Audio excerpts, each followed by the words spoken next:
রাতুলের কাছে কুসুমকে চরিত্রহীন এবং কলঙ্কিত মেয়ে প্রমাণ করার জন্য এবার উঠে পড়ে লাগলো দেবলীনা। হ্যাঁ বন্ধুরা, ভিডিওটা লাইক দিয়ে দেখতে থাকুন। যে মুহূর্তে কিনা দেবলীনা এবং মীনাক্ষী চরম অপমানের শিকার হয় বায়ুসূত সকল গেস্টদের সামনে, ঠিক তার পর মুহূর্তে যখন কিনা মীনাক্ষী এবং দেবলীনার আগে ক্ষোভে ফুঁসে ওঠে এবং দেবলীনা বলতে থাকে যে আজকের এই ইনসাল্ট এই দেবলীনা কোনো মতে কোনো দিনও ভুলবে না। কুসুম সরকার, তোমাকে এর জন্য এমন শিক্ষা দেবো যেটা তুমি চিরকাল মনে রাখবে। এবং তোমার সেই আত্মবিশ্বাসী হবু বর রাতুল, ও কি করে তোমার উপরে নিজের বিশ্বাসটা বজায় রাখে এবার আমি সেটাই দেখবো।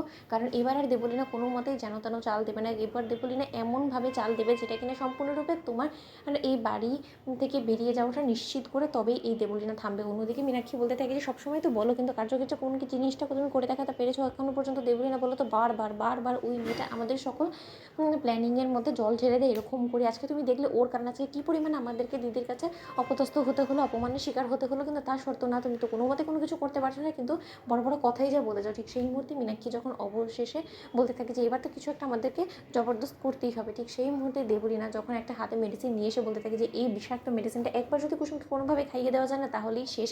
কারণ এতে করে কুসুমকে দুশ্চরিত্র ও ওর চরিত্রে কলঙ্কের দাগ থেকে শুরু করে ওর হবু বরের ওর প্রতি বিশ্বাস সব কিছু একবারে নাড়িয়ে দেওয়া যাবে। শুধুমাত্র এইটা কোনোভাবে কুসুমকে খাইয়ে দিতে পারলেই হয়েছে। ঠিক সেই মুহূর্তে যখন কিনা মীনাক্ষী বলে থাকে যে এই মেডিসিন মেশানো মেশানো করে কত কিছু মাঝখানে ঘুরে গেল, অথচ তা সত্ত্বেও তুমি একই কাজ আবার আমাকে দিয়ে করাবে। অন্যদিকে দেবলীনা বলতে থাকে যে আন্টি, তুমি যে এই কাজটা কোনোভাবেই সাকসেসফুলি করতে পারবে না সেটা আমি খুব ভালো করেই জানি, তার জন্য এই সম্পূর্ণ কাজটা আমি নিজে হাতেই করব এবং এতে অবশ্যই সফলতা আসবে, সেটা তুমি শিওর থাকো। অন্যদিকে মীনাক্ষী বলতে থাকে এই ওষুধটা খেলে কী হবে। ঠিক সেই মুহূর্তেই দেবলীনা বলতে থাকে একটা প্রেগনেন্ট মেয়ের মধ্যে যে সকল সিমটমস দেখা দেয় ঠিক একই রকমের সকল সিমটমস কুসুমের মধ্যেও দেখা দেবে এবং ধীরে ধীরে এতে করে রাতুলের মনে আরও বেশি সন্দেহ সৃষ্টি হতে শুরু করে দিবে যে হয়তো বা কুসুম অন্য কারোর সঙ্গে নোংরা কোনো সম্পর্কে জড়িয়েছিল এবং তারই চিহ্নস্বরূপ সেটা কুসুমের গর্ভে আছে। এবং এই সমস্ত ভুল বোঝাবুঝির কারণে বিয়ের মণ্ডপে পৌঁছানোর আগেই কুসুমের বিয়েটা ভেঙে যাবে এবং কুসুম লগ্নভ্রষ্টা হবে। অতপর কী হবে, কুসুমের এই লগ্নভ্রষ্টার হওয়ার কারণস্বরূপ সকলের মুখে মুখে এটাই সকলে রটিয়ে বেড়াবে যে কুসুম দুশ্চরিত্র এবং নোংরা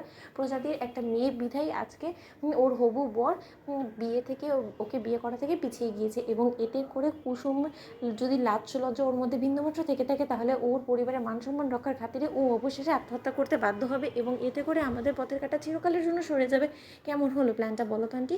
কিন্তু এই সমস্ত কিছু আমাদেরকে যত শীঘ্র সম্ভব এমন থেকে এই কাজটা করতে হবে, কারণ আমাদের হাতে কিন্তু খুব একটা বেশি সময় নেই। অন্যদিকে মীনাক্ষীও বলতে থাকে যে এই প্ল্যানটা যদি একবার সাকসেসফুল হয়, দেবলীনা সত্যিই বলছি যে আমি মানবো যে না, তুমি সত্যিই এরকম চক্রান্ত করে সাকসেসফুল হতে পারো। নয়তো এখনও পর্যন্ত যা সমস্ত তুমি করে গিয়েছো তার মধ্যে কোনোটাতে সফলতা পাইনি, তার জন্য এখনও পর্যন্ত সম্পূর্ণরূপে তোমার উপরে ভরসা অন্তত আমি করতে পারছি না, এতটুকু অন্তত আমি তোমাকে গ্যারেন্টি দিয়ে বলতে পারি। তো বন্ধুরা, লাইক এবং শেয়ার করে সাবস্ক্রাইব করতে ভুলো না।